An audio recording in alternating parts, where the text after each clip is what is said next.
asawa ko. May sasabihin ako ng kaibigan siya. Part-time.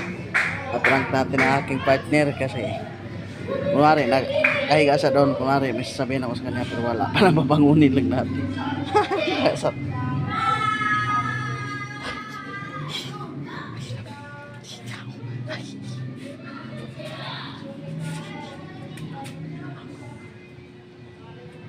Ano mo?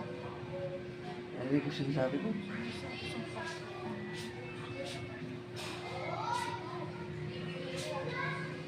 Dili na.